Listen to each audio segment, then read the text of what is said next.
Hello everyone. So ஆர்பிஐலேருந்து பார்த்தீங்கன்னா உங்களுக்கு industry wise set பண்ணியிருக்காங்க. வெளிநாடுல நம்ம முதலீடு பண்ணுறது, ஓவர்சீஸ் செக்யூரிட்டிஸ் வாங்குறது பார்த்தீங்கன்னா, டோட்டல் தான் இண்டஸ்ட்ரி ஃபுல்லாகவே செட் பண்ணியிருக்காங்க. ஸோ ஒரு ஃபண்ட் ஹவுஸுக்கும் பார்த்தீங்கன்னா, அதிகபட்சம் 1 மில்லியன் தான் நீங்கள் வெளிநாடுல கரன்சிக்கு நீங்கள் இல்லை வெளிநாடு செக்யூரிட்டிஸில் நீங்கள் முதலீடு பண்ணணும்னு சொல்லியிருக்காங்க.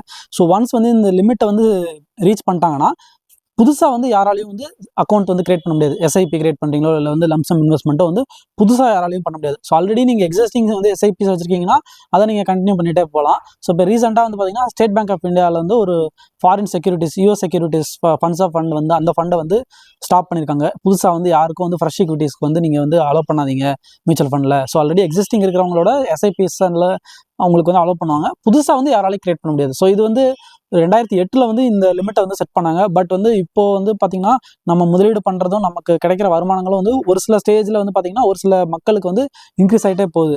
ஸோ இது ரிவைஸ் பண்ணணும்னு நிறைய பேர் சொல்லிட்டு இருக்காங்க. ஸோ பார்க்கலாம் நம்ம ஆர்பிஐ என்ன டிசைட் பண்ணுறாங்கிறது. ஸோ நீங்கள் என்ன நினைக்கிறீங்க? அதை கமெண்ட் செக்ஷனில் மென்ஷன் பண்ணுங்கள்.